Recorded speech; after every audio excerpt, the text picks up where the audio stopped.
যে ছেলেগুলোর আছে তারা চাকরি এখনো পাচ্ছে না সেইভাবে। তারা ডিএলএড বিএড করে তারা ঘুরে বেড়াচ্ছে, চাকরির জন্য হাহাকার করছে। হুম, তো ভাতা অবশ্যই দরকার, সঙ্গে যেন চাকরিটাও সরকার দিতে পারে, আমি সেই দিকেই সরকারকে নজর দিতে বলবো। আর সরকার যে ভাতা দিচ্ছে, ভাতাটাও দরকার, আবার সঙ্গে আমাদের কর্মসংস্থানও দরকার। দুটোর পরিপ্রেক্ষিতে দরকার। কারণ যে ছেলেগুলোকে ভাতা দিচ্ছে, এই সময়টা ভাতা প্রয়োজন আছে, কিন্তু ভাতাটা পাওয়ার পরে তারা যেন আবার চাকরি পায়, হুম, কর্মসংস্থানের জায়গাটাও যেন সরকার ঠিক করতে পারে। তো আমি তো বলবো দুটোই দরকার, কিন্তু ঠিকভাবে যেন ম্যানেজ করতে পারে।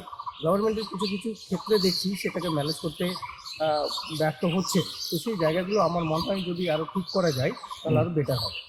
উস হ্যাঁ, কুশমান্ডি আমরা একদম একটু পিছিয়ে পড়া জায়গায় আছি। হুম, আমাদের এখানে কর্মসংস্থান বলতে একদম এগ্রিকালচার রিলেটেড।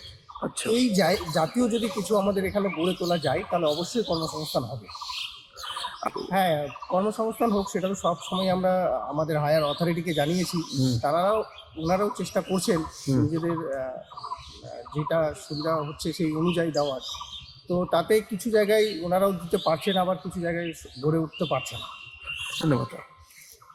হ্যাঁ, অনেক মেধা মেধা যা যে ছেলেগুলোর আছে তারা হুম, চাকরি এখনো পাচ্ছে না সেইভাবে। তারা ডিএলএড বিএড করে তারা ঘুরে বেড়াচ্ছে, চাকরির জন্য হাহাকার করছে। হুম, তো ভাতা অবশ্যই দরকার, সঙ্গে যেন চাকরিটাও সরকার দিতে পারে, আমি সেই দিকেই সরকারকে নজর দিতে বলবো। কারণ ভাতা আমাদের সাময়িক হতে পারে, হুম। কখনোই এটা পার্মানেন্ট সলিউশন হতে পারে না।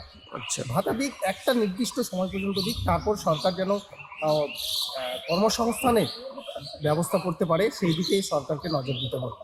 আমরা অনেকটাই উপকৃত হব, কারণ কুশমন্ডির আপনি যদি একটু সাইডের গ্রামগুলোতে যান হুম, দেখবেন পুরুষ শূন্য।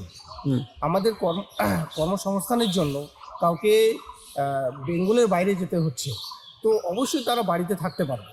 তো এই জায়গাগুলো দেখতে বলবো সরকারকে, যেন আমাদেরকে বাড়ি থেকে বাইরে না যেতে হয়, আমাদেরকে ওয়েস্ট বেঙ্গলের মধ্যেই যেন চাকরি পাই আমরা, বা বেঙ্গলের বাইরে যেন আমাদেরকে না যেতে হয়, এটা দেখার জন্য সরকারকে আহ্বান জানাবো।